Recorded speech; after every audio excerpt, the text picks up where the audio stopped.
colère des rois ne retombe jamais. Tes conseils ne profitent qu'à Créus. Tu te débarrasses d'une concubine qui la gêne.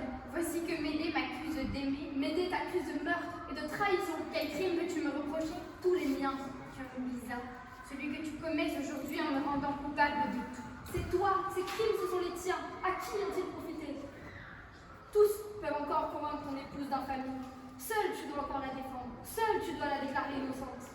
Quand quelqu'un commet un crime pour toi, tu dois l'innocenter. Une vie est bien triste si on la doit à la honte. Il suffit de refuser et cette vie et la honte.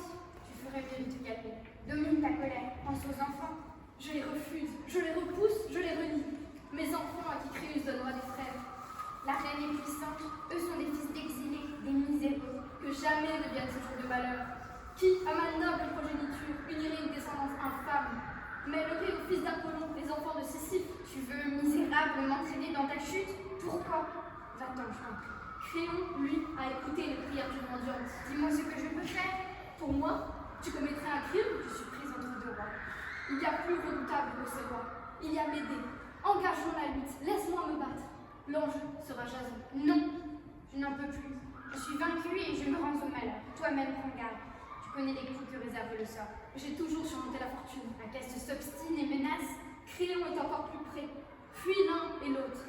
Non, Médée ne te demande pas de t'armer contre ton beau-père, ni de te souiller du meurtre d'un parent. Reste innocent, pars avec moi. Et qui tiendrait tête aux deux armées convergeant contre nous? Que faire si Acaste et Créon réunissent leurs forces? Ajoute l'Arménie, ajoute Aétès menant son armée Scythe aux côtés des Grecs. Je les engloutirai. J'ai peur des rois, des sceptres menaçants. Veille plutôt à ne pas les envier. Arrête, on va nous surprendre. Voilà trop longtemps que nous sommes ensemble à Paris. C'est le moment. Jupiter, donne, emplis le ciel de ta puissance. Lève ta main droite, prépare tes feux vengeurs. Déchire des nuées, ébranle l'univers. Ne mesure pas ta violence à l'aune de la justice. Ne cherche pas lequel punir de lui ou de moi. Quelle que soit ta victime, ce sera la bonne. Elle sera coupable.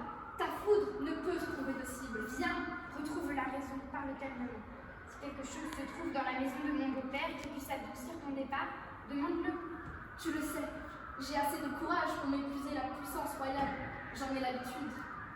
Je ne demande que mes enfants, qu'ils m'accompagnent dans mon exil, que je puisse pleurer contre leur poitrine. Tu auras d'autres fils. Je voudrais bien accéder à ta prière, mais mon amour de père me l'interdit. Et l'amour paternel est sacré. Le roi lui-même, le père de ma femme, ne pourrait m'y contraindre. Je ne le supporterai pas. Ils sont ma raison de vivre, le réconfort de mon cœur, usé par les soucis. Plutôt perdre la vue, l'usage de mes membres, plutôt perdre la vie. Il aime donc ses fils à ce point? C'est bien. Le voici dans le piège, je connais son plan faible. Laisse-moi les voir avant de partir, leur donner mes derniers conseils, les serrer contre moi pour la dernière fois. C'est aussi un réconfort. Enfin, ce sera mes derniers mots. Je te demande d'oublier tout ceci.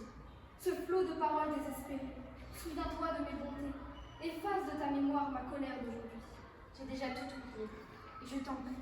Toi aussi maîtrise le bouillonnement de ton esprit. Sois calme. La sérénité adoucit la misère.